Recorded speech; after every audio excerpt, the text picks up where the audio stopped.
வணக்கம் நண்பர்களே, முக்கிய செய்திகளை இந்த பதிவில் பார்க்க போகிறோம். கேரளாவில் ஏப்ரல் 9ஆம் தேதி தேர்தல் பிரச்சாரம் அங்கே சூடு பிடிக்க தொடங்கியிருக்கு. கம்யூனிஸ்ட்டு காங்கிரஸை கழுவி ஊற்றுறாங்க. காங்கிரஸ் கம்யூனிஸ்ட்டை கழுவி ஊற்றுறாங்க. ராகுல் காந்தி பினராயி விஜயனை எதுக்காக இப்போ வரைக்கும் கைது பண்ணலை மத்திய அரசாங்கம்? சிபிஐ இடியெல்லாம் ஏன் பினராயி விஜயனை கைது பண்ணலை அப்படின்னு ராகுல் காந்தி கேட்குறாரு. பினராயி விஜயன் என்ன சொல்கிறாருன்னா, பாஜகவுடைய பி டீம் தான் காங்கிரஸும் ராகுல் காந்தியும், பிஜேபியுடைய பி டீமு அப்படின்னு பினராயி விஜயன் பேட்டி கொடுக்குறாரு. இப்போது தமிழக யூடியூப் சேனல்கள், தமிழக மீடியாக்கள் மைக்கை எடுத்துக்கிட்டு செல்வ பெருந்தகைட்டையும் கம்யூனிஸ்டுடைய ஹெட்டு சண்முகத்துக்கிட்டையும் மைக்கை கொண்டு போயிட்டு கேள்வி கேளுங்க. என்ன பிஜேபியுடைய பி டீம்னு உங்களை கம்யூனிஸ்ட் சொல்கிறாங்களே அப்படின்னு சொல்லிட்டு செல்வ பெருந்தகைட்டையும் பினராயி விஜயனை ஏன் இப்போ வரைக்கும் கைது பண்ணலை அப்படின்னு ராகுல் காந்தி கேட்குறாரே அப்படின்னு சண்முகத்துக்கிட்டையும் யூடியூப் சேனல்கள் கேள்வி கேளுங்க. என்ன பதில் சொல்கிறாங்க அப்படிங்கிறத பார்க்கலாம். இது ஒன்று. ரெண்டாவது என்ன பார்க்க போகிறோம்? ஃபோன் போட்ட பிரதமர் மோடி அப்படிங்கிறது ரெண்டாவது செய்தி. ஈரானுடைய பிரசிடெண்ட்டுக்கு பிரதமர் மோடி ஃபோன் போட்டு பேசியிருக்காரு. ரம்ஜான் வாழ்த்துக்களையும் தெரிவிச்சிருக்காரு. ஈரானுடைய பிரசிடெண்ட்கிட்ட ஹார்மோஸ் ஸ்ட்ரைட் இருக்குது பார்த்தீங்களா, அதை க்ளோஸ் பண்ணி வச்சுருக்காங்க ஈரான். அதை திறக்கணும். அதை க்ளோஸ் பண்ணி வச்சிருக்கிறதுனால உலகளவில் எரிபொருள்கள் சப்ளை செயின் எந்த அளவுக்கு பாதிக்கப்பட்டிருக்கு அப்படிங்கிறத மோடி எக்ஸ்பிளைன் பண்ணியிருக்காரு.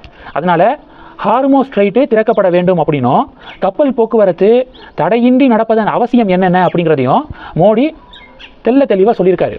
ஈரானுடைய அதிபர் நம்ம மோடிஜி கிட்ட என்ன கோரிக்கையை முன் வச்சிருக்காரு தெரியுமா? இந்தியா இந்த விவகாரத்தில் தலையிட்டு சண்டையை நிப்பாட்டணும், ஒரு சுமூகமான சூழல் ஏற்பட இந்தியா களமிறங்கணும் அப்படின்னு சொல்லிட்டு இப்போ ஈரான் பிரசிடெண்ட்டு மோடி கிட்ட வலியுறுத்தியிருக்காரு. இந்தியா சொன்னால் எல்லா நாடுகளும் கேட்பாங்க. இஸ்ரேல் அமெரிக்கா மத்தியில் இந்தியா மிக சிறந்த ஒரு நட்புறவில் இருக்குது.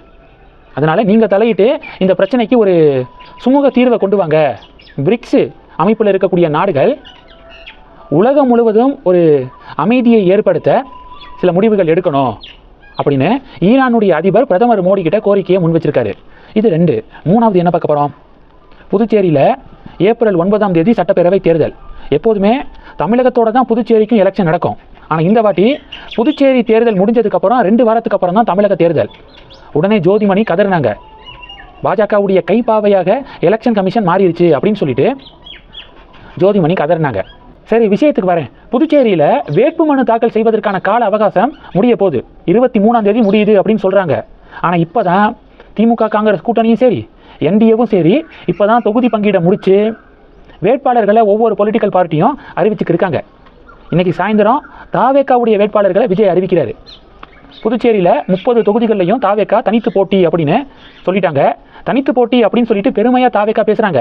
ஆனால் உண்மை என்னென்னா, கூட்டணிக்கு பல முயற்சிகளை தாவேக்கா மேற்கொண்டுச்சு. ஆனால் எந்த பொலிட்டிக்கல் பார்ட்டியும் விஜயை நம்பி தாவேக்கா பக்கம் வரலை. நம்ம ஸ்டார்டிங்லேருந்து சொல்கிறது ஒரே பாயிண்ட் தான். விஜய் இப்போ தான் புது வரவு. அவருக்கு எவ்வளவு ஓட் பேங்க் அப்படிங்கிறது யாருக்கும் தெரியாது. சோசியல் மீடியாவில் வரக்கூடிய வீடியோவை வச்செல்லாம் எதுவும் முடிவெடுக்க முடியாது. தேர்தல் முடிவுக்கு பிறகு விஜய் அவருடைய ஓட் ஷேரை நிரூபித்தா மட்டும்தான் அடுத்தடுத்த தேர்தல்களில் கூட்டணி அப்படிங்கிறது சாத்தியம். அதனால் எந்த தேர்தலையும் போட்டியிட்டு ஓட் ஷேரை நிரூபிக்காத விஜயை நம்பி யாரும் கூட்டணிக்கு வரமாட்டாங்க அப்படின்னு நம்ம ஸ்டார்டிங்லேருந்து சொல்கிறோம். அதுதான் நடந்திருக்கு. தமிழக சட்டப்பேரவை தேர்தலையும் தாவேக்காவை நம்பி யாரும் கூட்டணிக்கு வரல. புதுச்சேரியிலையும் யாரும் கூட்டணிக்கு வரல.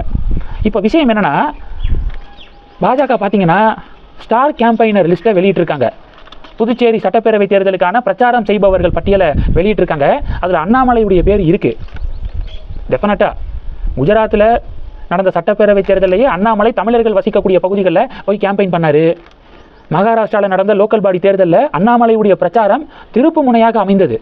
அதனால் இந்தியாவில் எந்த மாநிலத்தில் தேர்தல் நடந்தாலும் டெஃபினட்டாக அண்ணாமலை அந்த மாநிலங்களில் வசிக்கக்கூடிய தமிழர்கள் அதிகமாக வசிக்கக்கூடிய பகுதிகளில் பாஜக சார்பாக பிரச்சாரத்துக்கு அனுப்பப்படுவார். அப்போது புதுச்சேரிக்கு பிரச்சாரத்துக்கு வரமாட்டாரா? புதுச்சேரியில் அண்ணாமலை ஸ்டார் கேம்பெயினராக அறிவிக்கப்பட்டிருக்காரு பாஜக சார்பாக. தமிழிசையுடைய பேர் லிஸ்ட்டில் இல்லை. இது டிபேட்டாக மாறி இருக்கு. தமிழிசையை பாஜக மேலிடம் அவமதிச்சிட்டாங்க, தமிழிசை புறக்கணிக்கப்பட்டுட்டாங்க அப்படின்னு சொல்லிட்டு வித்தியாசமாக தலைப்பெல்லாம் போட்டு இப்போ வீடியோ வெளியிட ஆரம்பிச்சிருக்காங்க தமிழக மீடியாக்கள். ஆனால் உண்மை என்னென்னா, தமிழிசை அக்கா புதுச்சேரியுடைய கவர்னராக இருந்தவங்க.